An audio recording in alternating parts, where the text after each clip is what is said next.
gloria a Dios.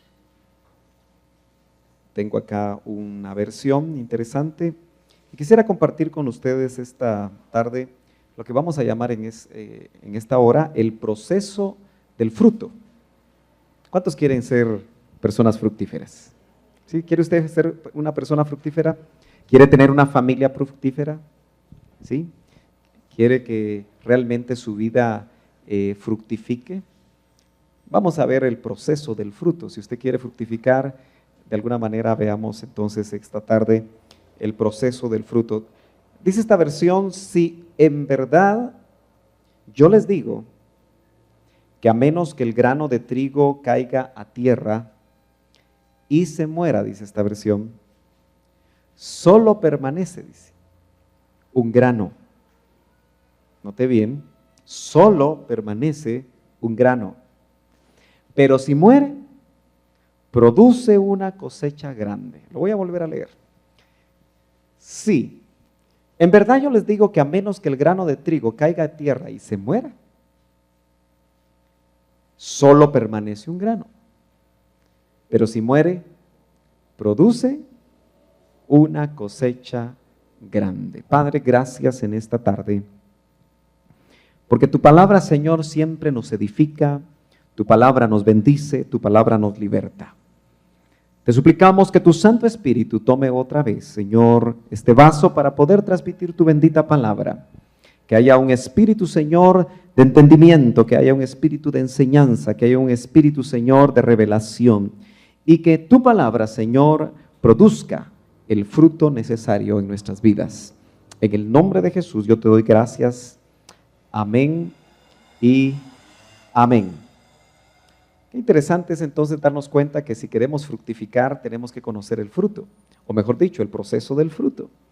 Siempre que se quiere obtener un fruto de algo necesitamos nosotros tener una semilla. Y aunque nosotros no hayamos sido agricultores, yo sé que definitivamente hemos tenido la experiencia quizá tan solo de poner un granito en un frasquito con alcohol y entonces ver cómo ese grano, ya sea de frijol o de maíz, se hincha, se pudre y empieza a surgir ahí dentro del mismo grano una pequeña planta. Yo creo que esas son tareas que siempre nos dejan a nosotros, ¿verdad? Cuando estudiamos. Pero la Biblia nos indica a nosotros, bajo ese concepto de la siembra y de la cosecha, de sembrar semillas y recoger fruto, nos indica a nosotros que el proceso para poder obtener una cosecha grande en nuestras vidas como individuos o como familia es caer a tierra y morir. Parece que es un poco raro entender que el proceso para dar fruto primero implica que tú estés dispuesto a morir. Y es ahí donde yo creo que muchos de nosotros llevamos poco fruto. Una de las cosas más dramáticas tal vez en el ministerio del Señor es cuando Él se enfrenta o Él se encuentra, mejor dicho, con una higuera. Esa higuera no tenía fruto, tenía muchas hojas, era muy frondosa la higuera. Él creyó porque tenía hambre que iba a encontrar fruto en la higuera y cuando Él mete su mano dentro de las hojas encontró solamente hojas y no encontró ningún higo. Así que dice la Biblia que maldijo la higuera y al instante esa higuera se marchitó, esa higuera se secó. Y yo creo que tenemos que recordar, hermanos amados, jóvenes que están acá, niños, que indudablemente Dios no está buscando de nosotros hojas, y las hojas son tipo de la religiosidad. La higuera se miraba muy bonita de lejos, yo creo que el Señor se hizo ilusiones cuando vio la higuera tan frondosa, sin embargo no encontró nada. Y ojalá que nosotros no seamos higueras con demasiadas hojas, pero sin fruto, porque indudablemente Dios va a venir a buscar fruto de nosotros. Por eso es importante que nosotros meditemos hoy sobre cómo obtener familias fructíferas. Yo insisto que los jóvenes que no se han casado un día se van a casar. Si el Señor retarda su venida, pues van a contraer matrimonio, van a formar una familia. Y entonces es importante que conozcan los principios para dar fruto. No todas las familias empezaron en el Señor y por lo tanto mucho de lo que pudieran haber alcanzado no lo lograron obtener. Debemos entonces morir, pero ¿morir a qué es la pregunta? ¿A qué debemos morir? Si me acompaña la primera epístola del apóstol Pedro, capítulo 1 y verso 18, nos vamos a encontrar con un verso muy sencillo, conocido, pero que nos indica a qué debemos nosotros de morir, qué es lo que realmente necesitamos botar ahí en la tierra, en lo profundo de la tierra, porque los procesos de morir son secretos. Esa semilla que cayó en la tierra no se ve por un buen tiempo. Se abre el surco, se mete la semillita, pero por un buen tiempo, aunque sean días, no se ve qué pasa ahí, solo se ve tierra.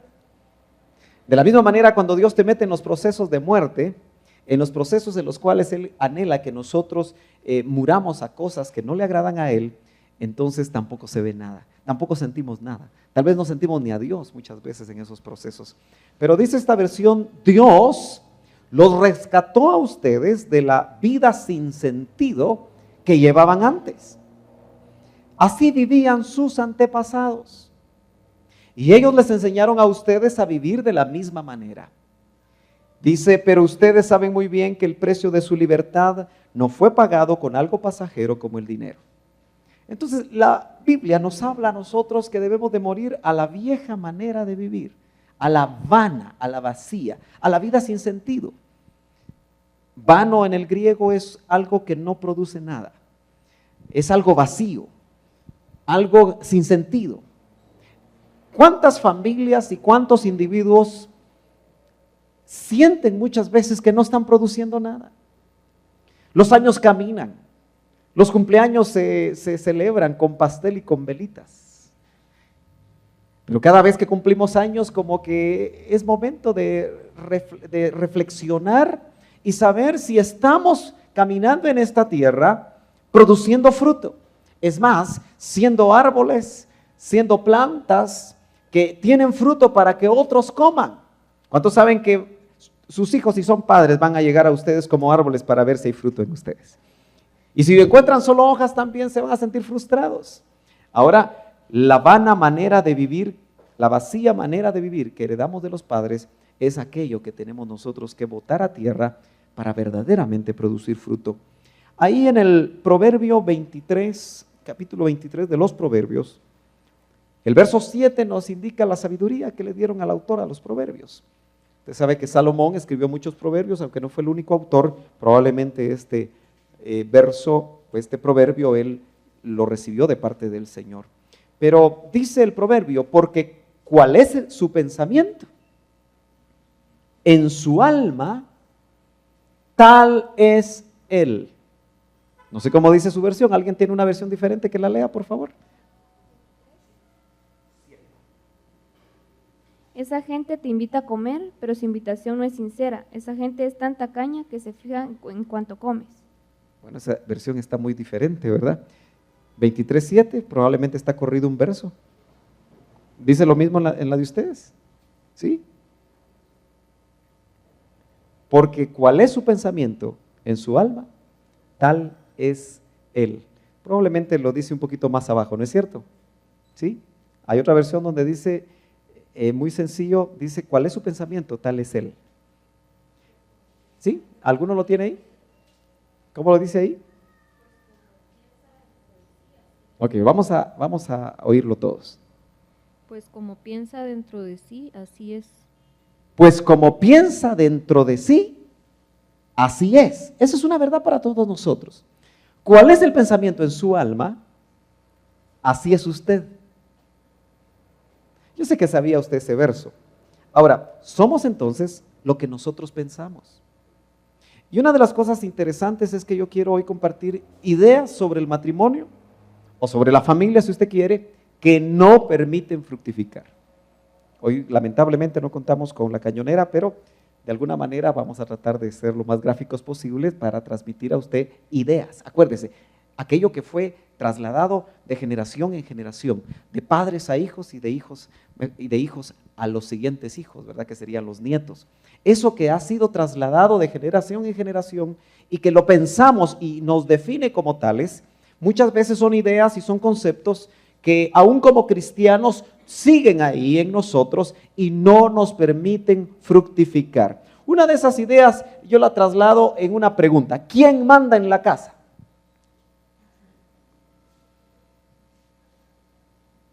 Usted empieza a pensar en su realidad, si usted está casado.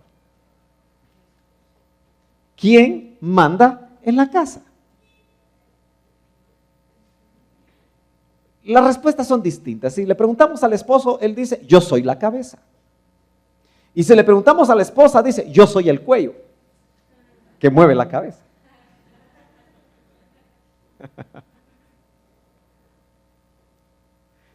El esposo dice, quien paga, manda. Y la esposa dice, yo gano más. En casa se hace lo que yo digo, dice el esposo. Y la esposa dice, eso cree él. Pensamientos que afloran en las familias cristianas y que muchas veces es la realidad en los hogares, pero que no están conforme a lo que Dios espera que sea una realidad. A veces el esposo dice, no quiero problemas, que ella decida. Dependiendo cómo sea el carácter de la amada, el esposo dice, yo no quiero problemas, que ella decida. Y la esposa dice, a mi esposo le cuesta tomar decisiones. Son todas esas preguntas y conceptos, ideas que fueron trasladadas muchas veces de padres inconversos o aún de padres cristianos, pero que no han decidido vivir conforme a los principios de Dios en la familia. Acuérdese, lo que nosotros pensamos, eso somos. Otra de las ideas interesantes, o antes de entrar a una de ellas, mejor vamos a ir despacio y vamos a tratar de dar una respuesta en base a la palabra. ¿Quién manda? Ni son necesariamente las ideas que tiene el esposo o que tiene la esposa, sino que lo que interesa es ver qué es lo que Dios dice. 1 Corintios capítulo 11, verso 3. La primera epístola a los Corintios, en el capítulo 11 y verso 3 dice, pero quiero que sepáis que Cristo es la cabeza de todo hombre. Y el hombre es la cabeza de la mujer. Y Dios es la cabeza de Cristo. Yo tengo una gráfica aquí donde pongo primero a Dios. Luego, Él es la cabeza de Cristo, dice este verso. Cristo es la cabeza del esposo. Y el esposo es la cabeza de Cristo. Si nosotros pudiéramos usar el pizarrón, de repente nos consiguen un marcador, pero si pudiéramos usar el pizarrón nos daríamos cuenta que es una cadena de mando. Usted sabe que entre los militares lo que existe es una cadena de mando, ¿sí? Creo que lo podemos poner de este lado, por favor, y creo que por ahí cerca están los marcadores. Y en esa cadena de mando vemos nosotros que el apóstol Pablo recibe revelación acerca del orden que debe haber en la familia. Acuérdese, ¿quién manda en la casa? Se hacen chistes, ¿no es cierto? Dice, en mi casa mando yo, dice alguien. Y cuando la esposa dice, ¿quién manda en la casa? Lo que tú digas, mi amor. Se hacen chistes acerca de eso, ¿verdad? Pero en realidad este pasaje de 1 Corintios capítulo 11 y verso 3 dice, Dios es cabeza de Cristo. Cristo es cabeza del esposo. Y note que se pone en un contexto familiar. Y el esposo es la cabeza de la esposa. Ahora, note usted que es una cadena. Si nosotros rompemos esto, si aislamos a un esposo X, gracias, ¿cree usted que podrá ser cabeza? Si hacemos eso en el esquema, si rompemos la cadena de mando, la cadena de cobertura, porque hermano amado, ser cabeza habla de cobertura, de protección, ¿sí? Y Dios es la cabeza de Cristo. Cristo es la cabeza del esposo, pero si Cristo no es la cabeza del esposo, ¿qué pasa? ¿Podrá ser ese esposo cabeza de su esposa? Difícilmente. Probablemente lo tendrá de nombre. Probablemente es ese esposo que dijimos, yo soy la cabeza, y que ha entendido que ser cabeza es zapatear, que ser cabeza es levantar la voz, que ser cabeza es exigir, que ser cabeza es mandar a los hijos, que ser cabeza es tomar todas las decisiones. Pero cuando un esposo realmente tiene bajo su cabeza, la cabeza del esposo, a Cristo, entonces una de las cosas maravillosas que Cristo le enseña al esposo es a amar. Y se ha dicho, creo yo, que es una gran verdad, que cuando una esposa se sabe amada, le es fácil sujetarse. ¿Quiere que lo vuelva a repetir? Cuando una esposa se sabe amada, le es fácil sujetarse. ¿Por qué? Porque Cristo es el ejemplo. Acuérdese usted que el matrimonio entre Cristo y la novia es un matrimonio místico, mejor dicho, que es la base y el ejemplo que todo matrimonio en la tierra debería de tener. Por eso dice, maridos, amen a sus esposas. Entonces, lo que Dios está diciendo es, ¿quién manda? En un hogar cristiano, podríamos decir que si Dios está tomando el control de ese hogar, y más que control, si Él está dirigiendo ese hogar, si se está tomando en cuenta a Dios en ese hogar, el esposo es el que dirige juntamente con su esposa, indudablemente, las cosas que haya que tomar en cuenta. No es una batalla de poderes. ¿Cuántos han visto el programa La Guerra de los Sexos? ¿Alguno de ustedes lo ha visto?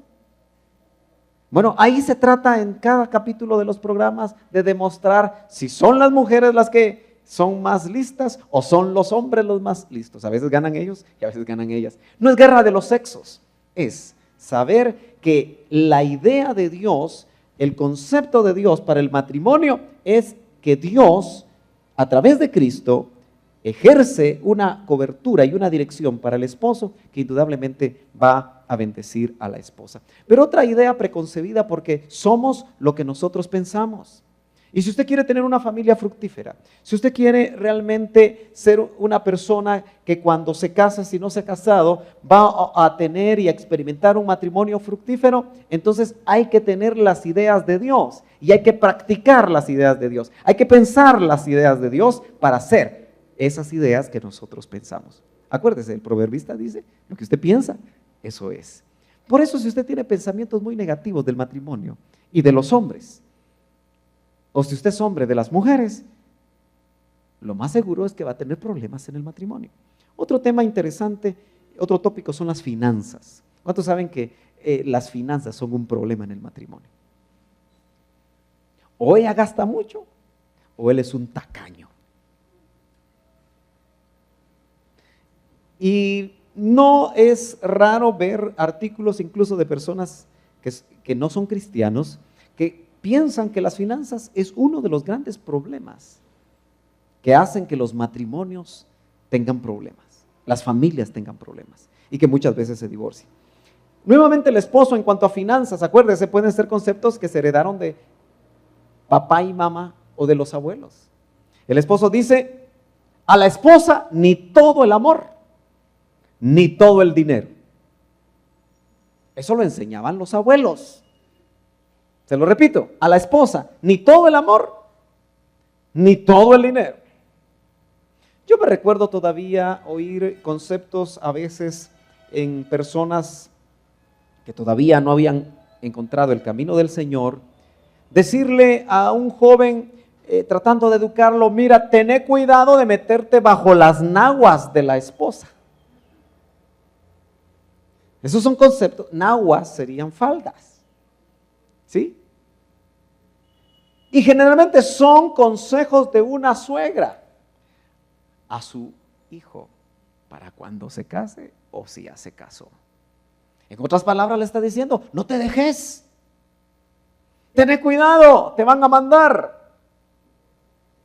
Y este dicho popular, que nada tiene que ver con lo que Dios dice, muchas veces son los valores que nosotros tenemos. Tenemos que ser liberados de los conceptos del mundo en cuanto a la familia.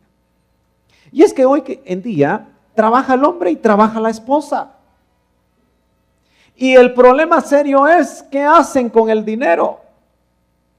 Porque muchas veces el esposo dice, esto es mi dinero, y ella dice, este es mi dinero, y inmediatamente están sembrando una división que no les va a permitir fructificar. Acuérdense que estamos viendo familias fructíferas. El proceso del fruto dice que si nosotros caemos a tierra y morimos, entonces vamos a llevar mucho fruto. Entonces, ¿a qué hay que morir? A las ideas preconcebidas, a las ideas trasladadas. La esposa dice, lo que yo gano es para mis necesidades. Eso lo he oído muchas veces.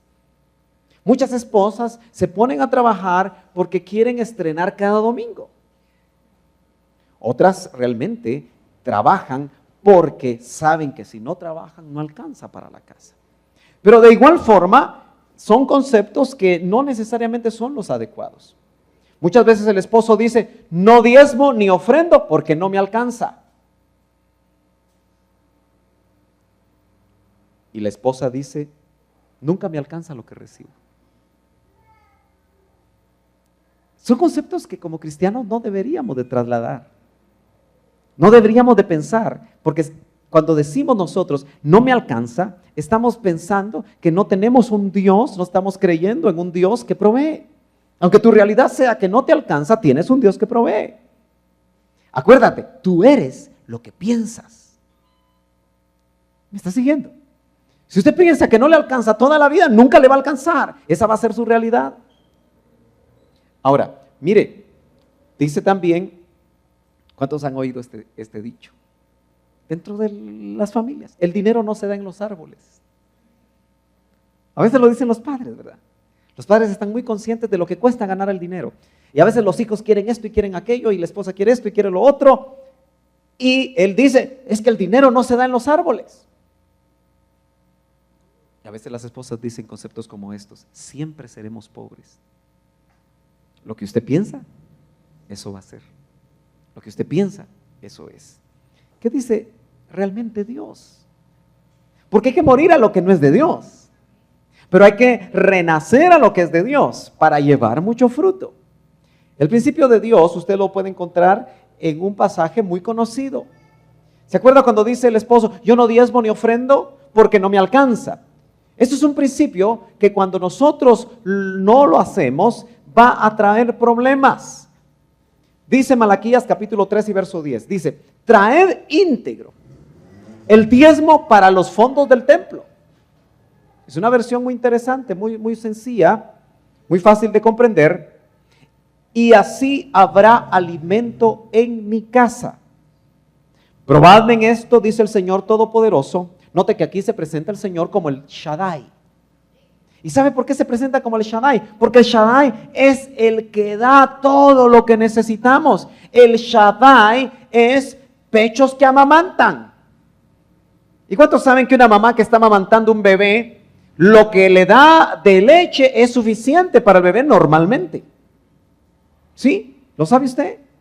Un bebé después de mamar, como decimos nosotros, de ser amamantado, se queda dormidito. ¿Por qué? Porque está satisfecho. Y llora después de 3-4 horas cuando está ahí en su camita, en su cunita, lo que sea, cuando tiene otra vez hambre. Empieza otra vez y otra vez se satisface. Ese es el concepto que Dios quiere trasladar como el Shaddai, el Señor omnipotente o todopoderoso. Y ved, miren lo que dice acá, eso es lo que dice Dios. Lo que dice el esposo, o lo que dice la esposa, o lo que dice la familia, no diezmo, no ofrendo, porque no me alcanza. Dios dice, y ver si no abro las compuertas del cielo. ¿Usted se imagina de qué tamaño son las compuertas del cielo? ¿De qué tamaño serán? Bueno, debe ser muy vasto. Y derramo sobre vosotros bendición hasta que sobreabunde. Eso es lo que dice Dios. Ahora, mire también lo que dice 2 Corintios capítulo 9 y verso 6. Dice, recordad esto, el que siembra escasamente cosechará. Y el que siembra en abundancia cosechará.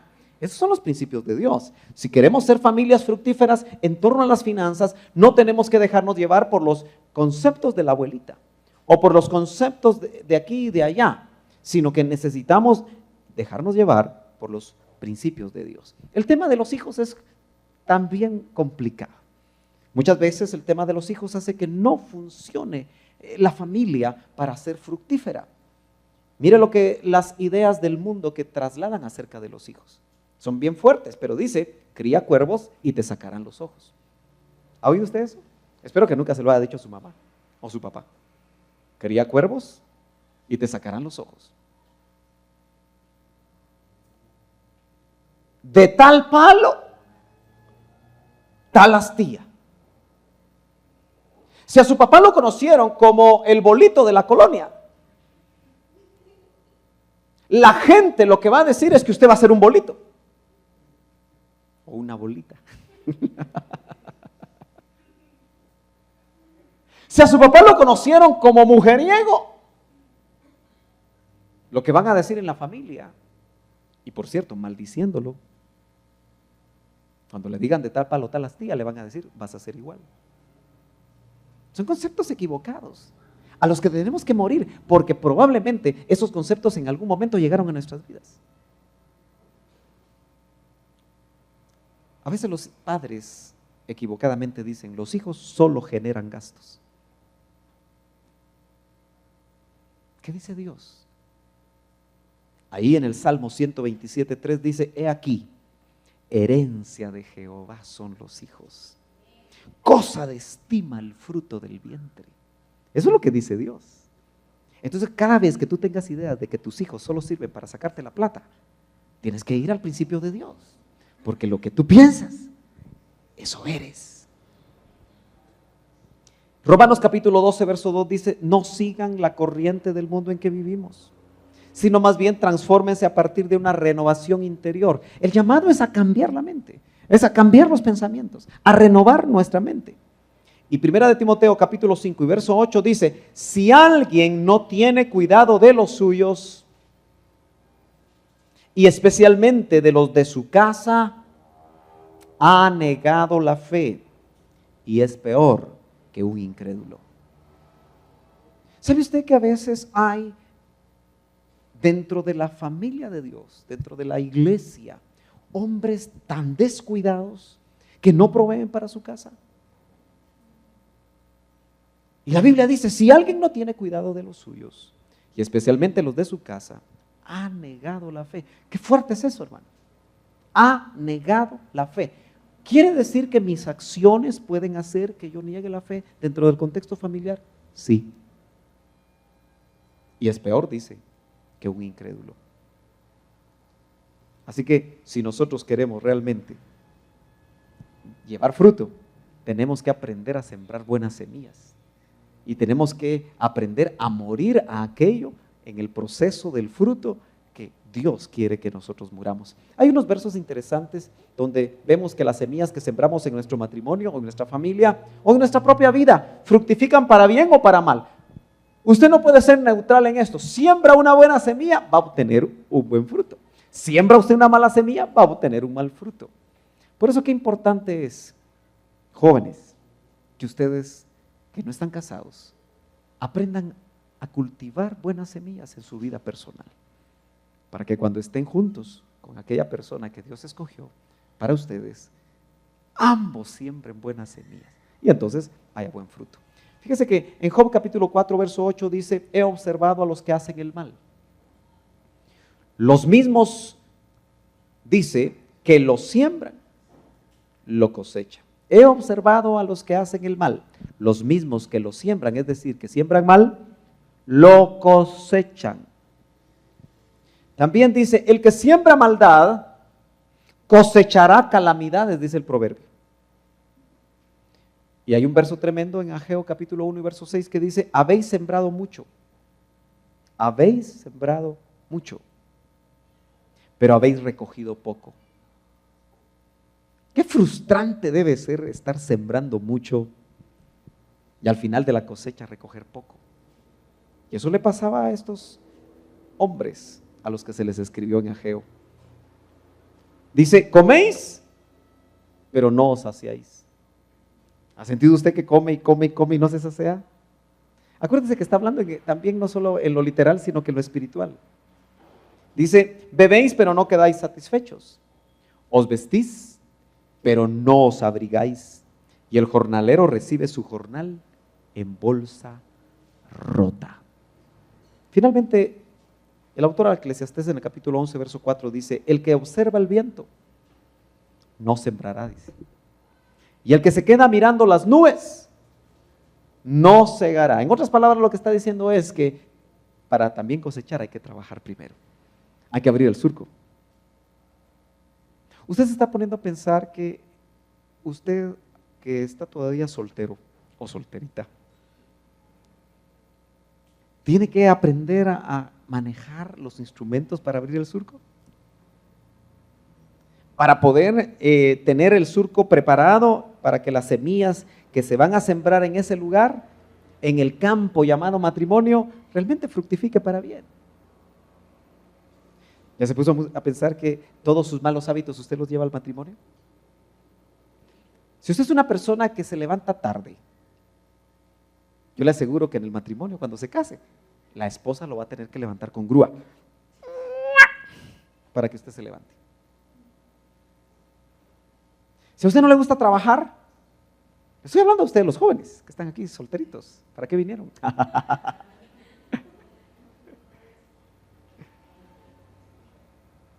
Jovencitas, si ustedes no cocinan, van a tener que aprender a cocinar. Todo eso son semillas buenas que van a ayudar a fructificar a una familia. Y por supuesto, en lo espiritual, indudablemente que el que se queda viendo las nubes y no baja a la tierra, por eso me gustó mucho el equilibrio del doctor Ríos cuando decía, tengamos la cabeza en el cielo, pero los pies en la tierra. Qué equilibrio, ¿verdad? Porque a veces dice el hermano, hoy no voy a salir a trabajar porque el Señor me está hablando.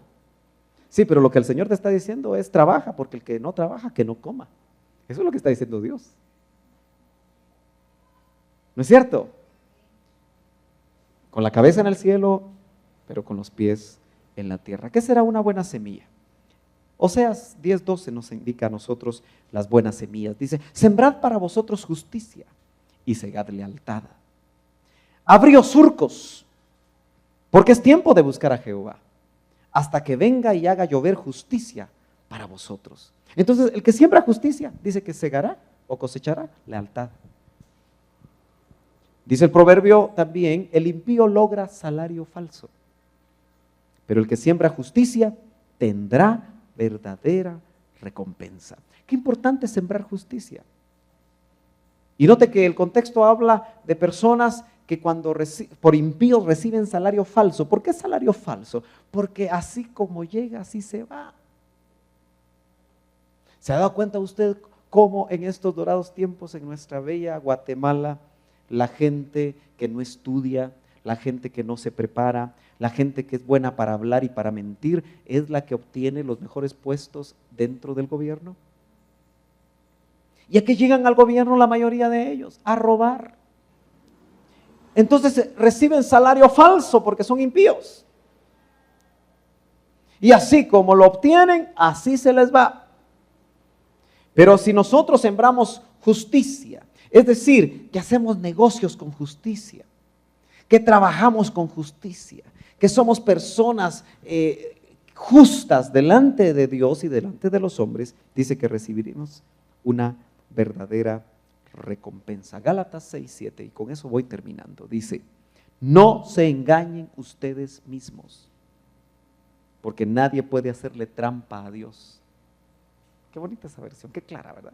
No se engañen ustedes mismos, porque nadie puede hacerle trampa a Dios. Uno cosecha lo que siembra. Siembra vientos, dice el dicho popular, y sembrarás tempestades.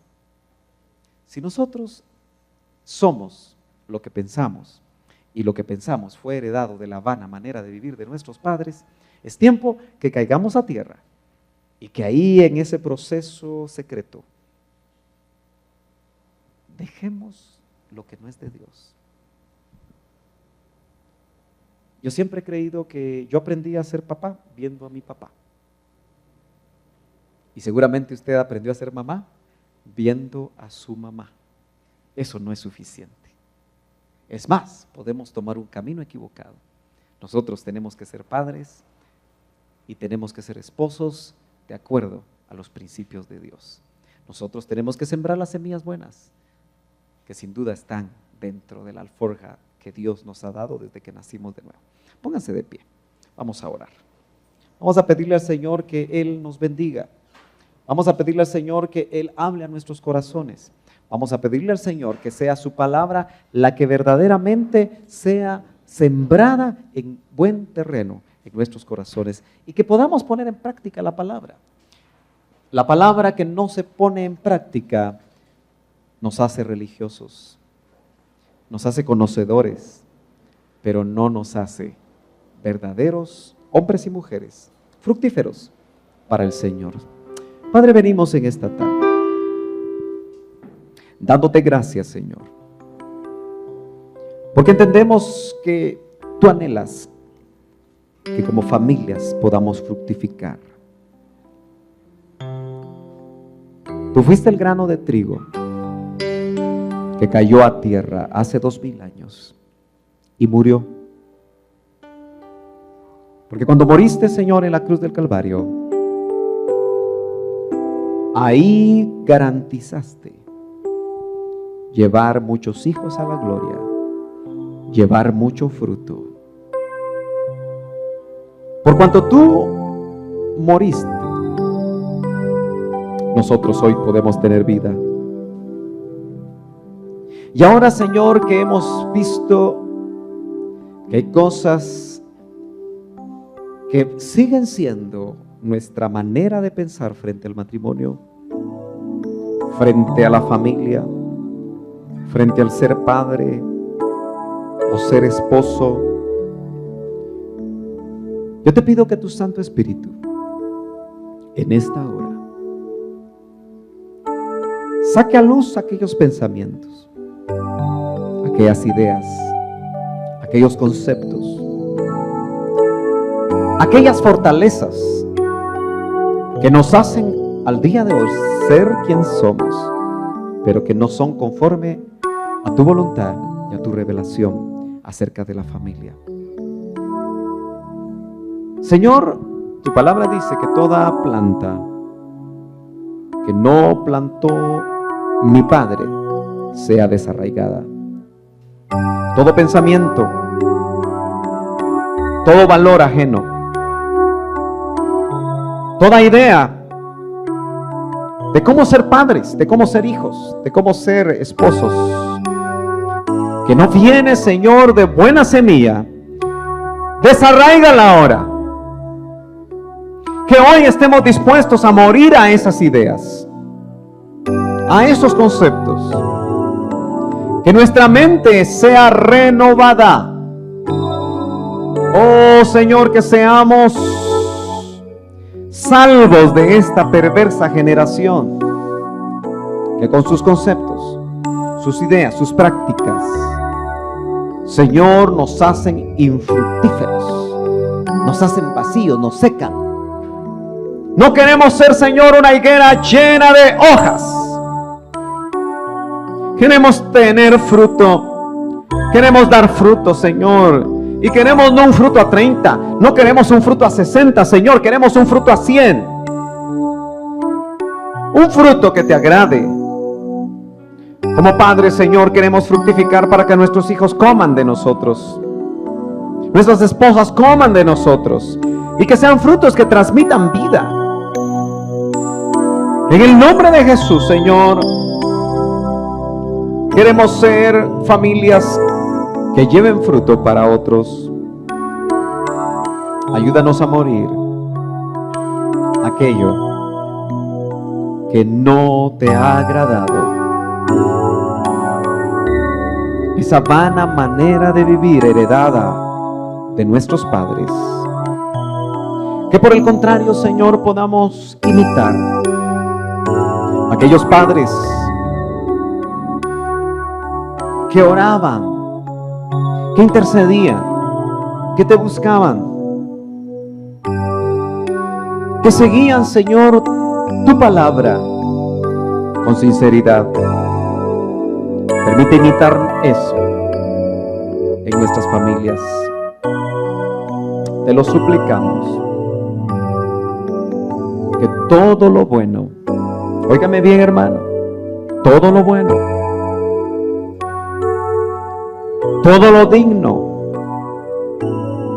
todo lo honesto, si hay virtud alguna, si algo digno de alabanza, la Biblia dice, en esto pensad. Aprendamos a hacer una higiene mental por el Espíritu y a descartar, a desalojar, a rechazar ideas, conceptos que no son de Dios. Y que por el contrario podamos guardar en la mente y especialmente en el corazón la palabra que viene de Dios. Oh, sí, Señor. Haz tu operación.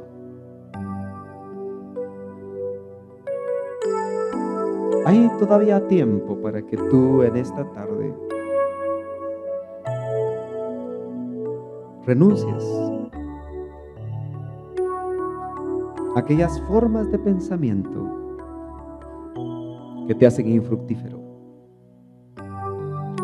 que te hacen infructífera. El Espíritu te conoce y sabe cuáles son aquellas ideas, aquellos conceptos que hasta el día de hoy tú has practicado porque así has pensado. Suelta por lo menos uno. Sácalo de ti, desarráigalo, recházalo en el nombre de Jesús. Y el Espíritu traerá la palabra que te va a liberar de esa idea. Oh, gracias, Cristo. Gracias, Señor. Gracias, Señor.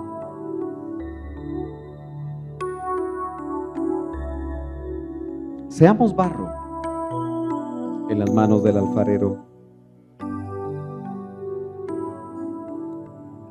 Que seamos conformados conforme a su palabra. Que nuestras familias sean conformadas. Oh, sí, Señor, gracias. ¿Que no le das gracias a Dios ahí donde estás mientras nos despedimos cantando al Señor y dándole gracias? Gracias a Él. Hoy te rindo mi ser, Sí, Señor. te doy mi corazón.